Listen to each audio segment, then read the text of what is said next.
I'm Roger Moore, and welcome to Hypnosis Health Info. You know, I absolutely love riding my bike out on the road, and here on Bainbridge Island and on the Kitsap Peninsula, we have lots of hills, and so you get the thrill of the speed of going down the hill and the challenge of riding up the hill. But you know, it's January now, and for the last month or so, we've had a lot of storms here. We've had big rains, we've had lots of wind, we've had snow, we've had ice, and getting out on the road's pretty challenging, or has been in the last month. And right now the roadsides are still littered with a lot of tree limbs and sticks and things, and I look at that with my little narrow road tires, and you know, I just see flat tires, so I haven't ventured out yet at this point. So I've been doing lots of spin classes. Now, a spin class is a indoor cycling class, and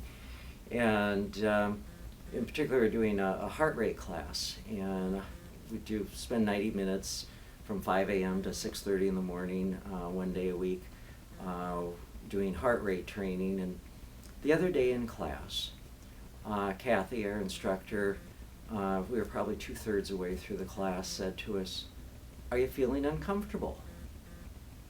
And then she said, "You should. It means you're doing what you're supposed to be doing. Embrace it." Well, I was stunned because, my goodness, she's telling us to embrace the discomfort. Now, I've been doing a lot of research on just the discomfort of dieting and weight loss, and doing a lot of writing and talking about diet discomfort. And you know, anytime we go through any behavioral change, whether it's dieting or stopping smoking or whatever the behavioral change might be, it's pretty much an uncomfortable experience for us, because we take our old behaviors, no matter how dysfunctional they are, those old behaviors have become comfortable. They've become known. It's familiar to us. It's what we know. And we go to make a change to that, we're changing to something that we don't know. And what we don't know can be very uncomfortable. It's not familiar, it's not known, and that can be scary. And so for most people, dieting is an uncomfortable experience. Not only are you going from a body weight and type that you're familiar with, again, it may not feel good on one hand, but on the other hand, it's what's known. And you know, last time I weighed this weight, I was in 4th grade. So losing over 100 pounds 14 years ago was pretty scary for me, because I had no clue what it would be like, what my life would be like, what I would be like at this weight. And so you're going from what is known to what is unknown in terms of your body type. And then along with that, you're changing how you're eating. Now, you know, I was going from high fat and high calorie meals and large volumes, large quantities of food, and eating as much as I wanted, whenever I wanted, and pretty much continually always eating, to where I started eating healthy, focusing on vegetables and whole grains and some fruit, eating much smaller quantities, eating frequent meals throughout the day, but always stopping eating when my appetite said enough. No more, when my body told me I had enough fuel in it, and to really only eat when I was truly physically hungry. Well, that was a huge change for me. You know, 65% of the U.S. population is overweight. That means that 65% of the people ate pretty much the way I used to eat. And now I'm eating differently than not only how I used to eat, but pretty much how everybody else is eating. So I've stepped out of the norm, what is normal and usual, and I'm doing it differently. Being at my goal weight is abnormal. Eating differently is abnormal. And that can be a very uncomfortable experience. And so what struck me so much about what Kathy said was that, just as it was in that cycle class, if we're working really hard, doing what we're supposed to be doing, it feels uncomfortable. Well, that's how it is with weight loss or any other behavioral change. If we're doing the things we need to be doing to achieve our goals, then yeah, it's probably going to be an uncomfortable experience for us.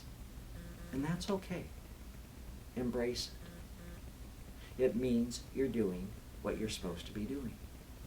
Now, I don't know, maybe a week later, in a spin class, Kathy again said the same thing. She said, "Are you feeling uncomfortable? You should embrace it." But then she added, "Change your self-talk." She said, "Start telling yourself, I can do this." Well, there she was again, hitting the nail on the head.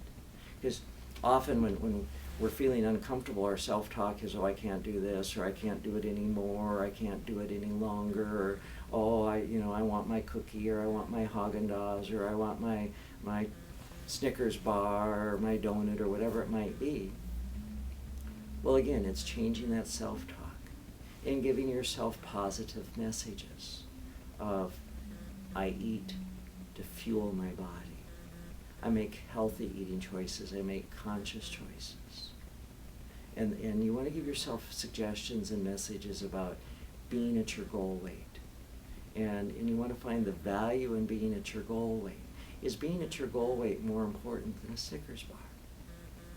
Is being at your goal weight more important than a latte, or a McDonald's hamburger, or a cup of ice cream, or whatever it might be?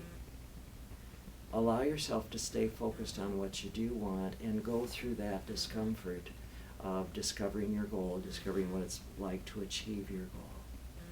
I know you can do it. It's up to you. And self-hypnosis is a very powerful tool that will help you achieve your goal. Just as Kathy was telling us to change our self-talk, that's literally what you're doing with hypnosis. You're always in a hypnotic trance. And hypnosis is purely taking control of the trance you're in. Instead of being in that trance of, "Oh, this is uncomfortable and I can't do this," of changing the talk to, "Yeah, I understand this is uncomfortable, but I'm stepping into the discomfort, and yes, I can do this. I can let go of 2 more pounds this week, I can make healthy eating choices, and I can achieve my goal weight, and most importantly, I can maintain my goal weight throughout the rest of my life." So look around at Hypnosis Health Info. You'll find many articles from hypnotherapists and other professionals that would support you in health and wellness. You're going to find my radio shows, Hypnosis Health Radio, where I interview hypnotherapists and other professionals, Dr. John McDougall, Molly Gordon, and others, that all we're talking about health and wellness and how to achieve your goals in life. You'll also find my daily blog posts that support you each day in achieving your goals, whatever that might be. And also go to slenderforlife.com and take a look at my book, Becoming Slender for Life, and the audio CDs there. And also look to see if we have a therapist in your area, a Slender for Life therapist in your area. And if you're in Puget Sound, anywhere near Bainbridge Island or Seattle, give me a call and look me up on the internet. That's slenderforlife.com or hypnosishealthinfo.com. So allow yourself to step into the discomfort and know that you can do this. You can achieve your goal. I'm Roger Moore, and this is Hypnosis Health Info.